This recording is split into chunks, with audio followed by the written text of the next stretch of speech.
Lewis Hamilton becomes a 7-time world champion. 7, honestly, it's absolutely incredible to think that the man from Stevenage has taken just today his 94th victory and 7 world championships. Absolutely crazy.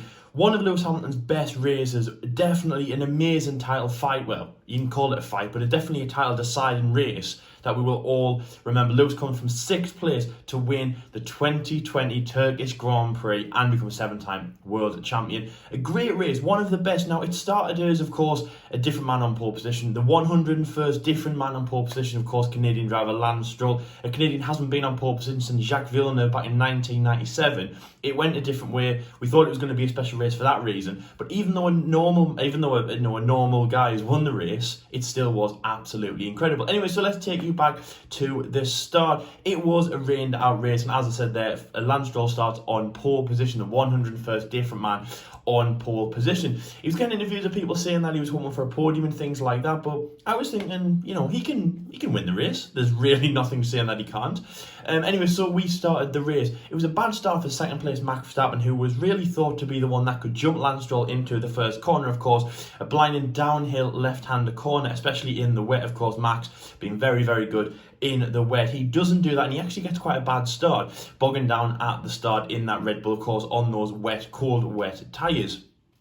The Renault cars of Esteban Ocon and Daniel Ricciardo go 3 wide alongside Lewis Hamilton, of course, who was trying to jump the 2 Renaults that are ahead of him from 6th place. Valtteri Bottas goes on the inside. It isn't a good start for him. He's touched, and the Renault of Esteban Ocon and also Valtteri Bottas goes spinning round. It is not good for him. But one of the drivers that does really get the benefit of what's happening in front of him is Sebastian Vettel. Now, this is the old Seb that, I'm loving to see, and obviously we all love to see as well. He makes a great start, and at the end of lap 1, he's actually made up positions going from 11th place to 3rd. It's absolutely incredible to see from the 4-time world champion. He's had an incredible race as well, and just to let you know, he won driver of the day, which is an accolade that is fully deserved because, as I say, it was an absolutely flawless drive from the German driver.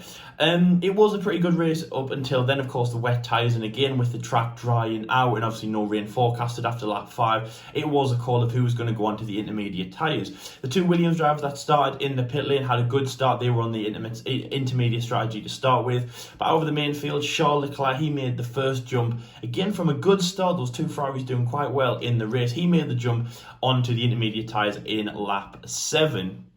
And then it was a promising race up until then, and then we had 4 drivers take the lead of the race in 12 laps, which has never happened in Formula 1 this year. So again, in terms of lap change, it was very, very entertaining to see the laps change hands and basically a big fight at the front. Lap 12, Alex Albon actually took the lead of the race, and he became the first Thai driver in Formula 1 to actually lead a Grand Prix, which was pretty good. Antonio Giovinazzi, he started in the top 10 in qualifying, and he then unfortunately retired, which was a bit of a shame from him. The 2 Alfa Romeos of Kimi Räikkönen and Antonio Giovinazzi, as I said, they're doing a very good performance yesterday. Good performance in the season, but unfortunately he retires. And then on lap 14, the virtual safety car comes out. Lap 15, which probably was one of the highlights of the race for me. We saw a battle for the it was 4th and 5th originally, and then it became 5th and 6th between Lewis Hamilton and Sebastian Vettel. Now, again, we don't normally get this, I think there was a bit of a joke going around for sometimes when Sebastian Vettel was lapped and things like that, but today it was an actual battle. We had Lewis Hamilton in the Mercedes, we had Sebastian Vettel in the Ferrari, battling it out in the top 10, not for the big leagues, but in just a random position in the top 10. It was absolutely incredible to see, definitely the best moments, and I think the reason why Sebastian Vettel won driver of the day, to be honest. So it was 4 different leaders in 12 laps. It was pretty good. Lap 18, Max Verstappen aquaplanes fighting for Sergio Perez for 3rd place. He spins on corner 11, which is one of those corners that I'm sure he said he could take flat out.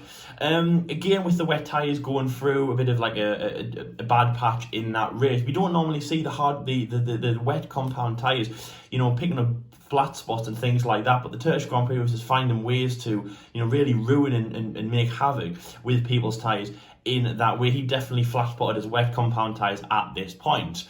Verstappen then was obviously on the radio saying about his tyres, and then he came in later on to pit and change for a brand new set. Lap 26, we saw a minor collision between Lando Norris and George Russell, something that again we were quite excited to see. They got a little bit heated on the radio again, nothing massive, but obviously in terms of, the people that are all buddy on Twitch, it was quite nice to see in that way. And then it's absolutely incredible after that. Albon spins and Lewis Hamilton goes into third position, and we really see a fight between Lewis Hamilton as he makes his way onto the podium positions. Now, obviously, it's fair to say now at this point, Lance Stroll still leads the race with Sergio Perez in second place. Lewis Hamilton is in third. Charging Red Bull's behind him. Charging Ferrari's also behind him, and Sebastian Vettel, who is just one position behind Lewis Hamilton at this point.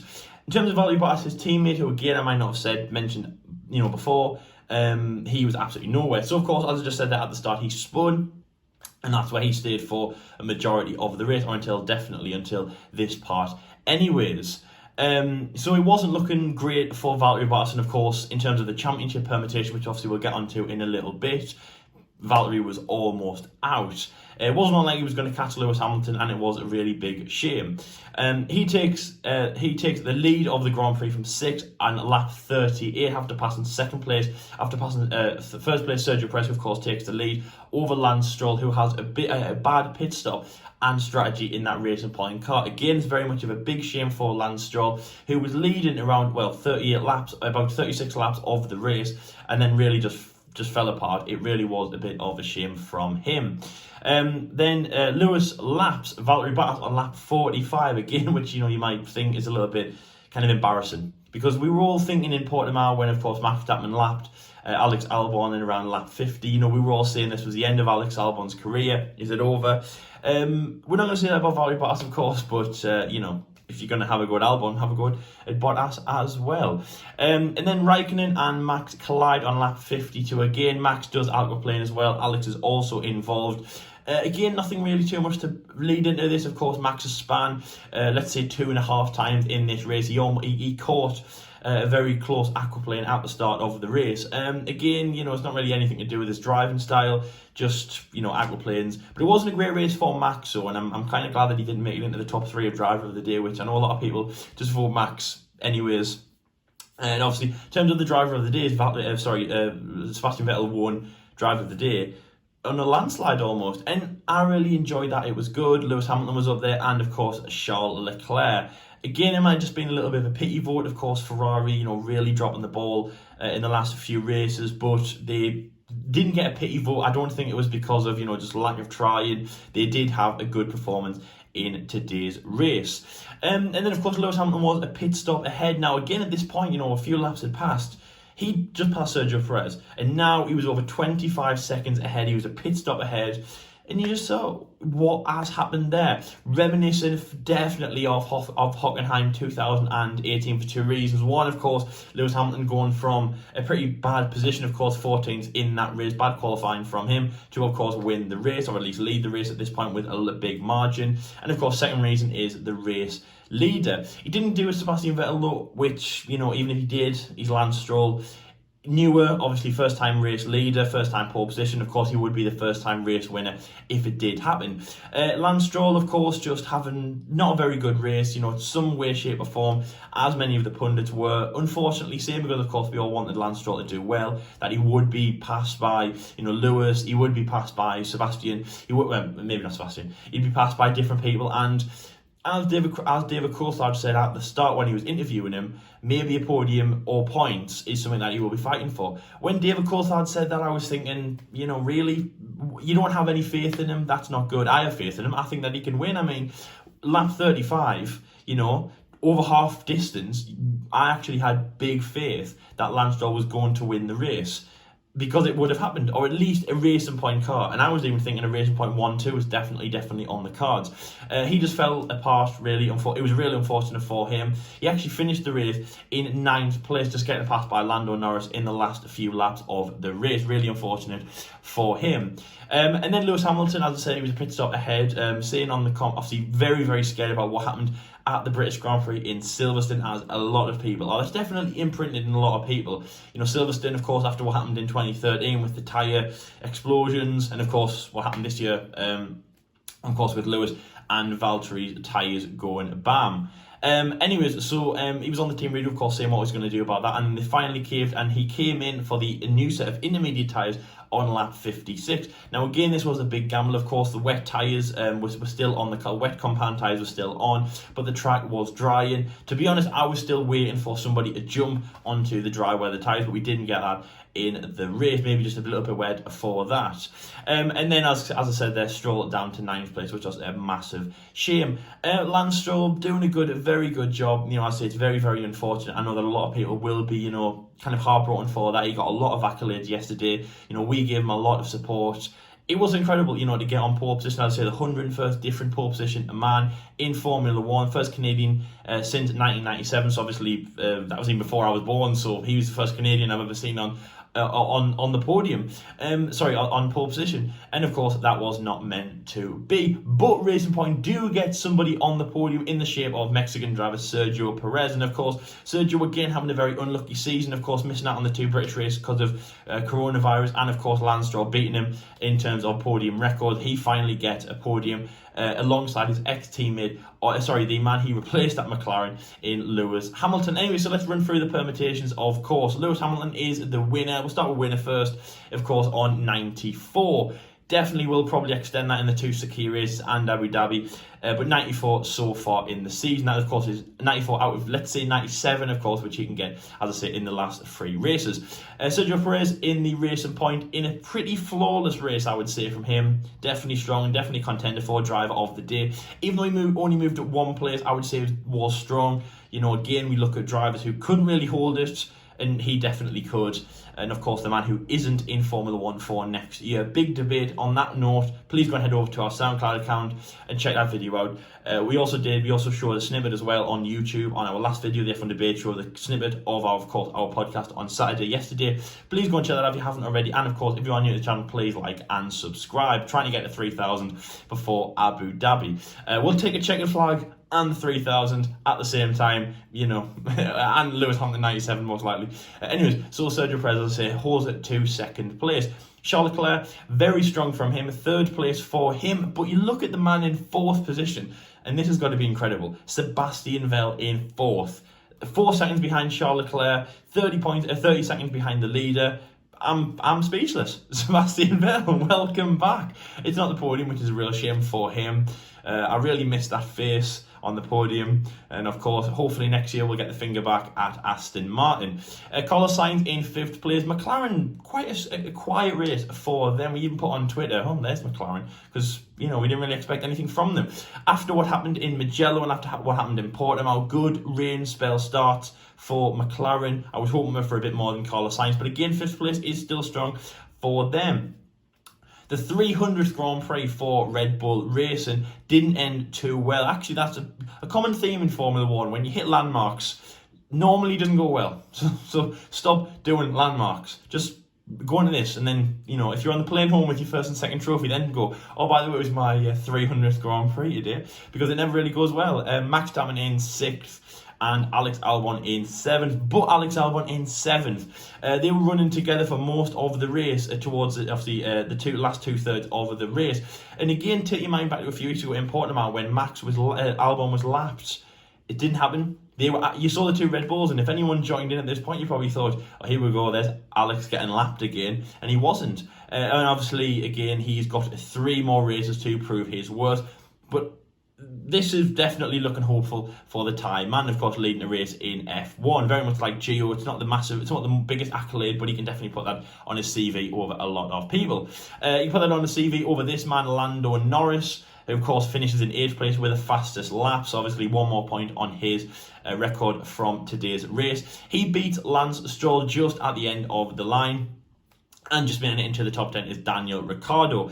Esteban Ocon is the first man to be lapped in 11th. The 2 Renaults, it was a bit of a bad race for them, of course, colliding at the start. 1 aquaplaning, and just, not great for them. Of course, Daniel Ricciardo, the man who, there was big hope that he would get back on the podium. Danny Kvyat in 12th, Pierre Gasly in 13th, a man who was very, very quiet, I thought, in today's race. 14th position is Valtteri Bottas, a race to forget. He was said on the radio 4 laps to go. He even said, can it be sooner? Because he couldn't do it. You can't run in 14th. especially in that car. But anyway, 15th is Kimi Raikkonen, 16th is George Russell, and 17th, rounding off the field, is Kevin Magnussen, 2 laps down. The 3 retirees in today's race was Romain Grosjean, Nicholas Latifi, and Antonio Giovinazzi. So that is the permutations, but let's move on to the big thing of what happened today, which of course is Lewis Hamilton becoming a 7-time world champion. He equals Michael Schumacher's record of 7. Those two are now the joint leaders in the world championship titles, and of course with Lewis Hamilton's 94 victories over Michael's 91, Lewis is now one step close, or if not there, as the greatest of all time. At some point you've got to put Lewis on the top step. On the accolades is absolutely incredible for him. It was looking like one of those races where he wouldn't stand on the podium positions when he won the World Championship, which has happened 2 times in his Formula 1 career before that.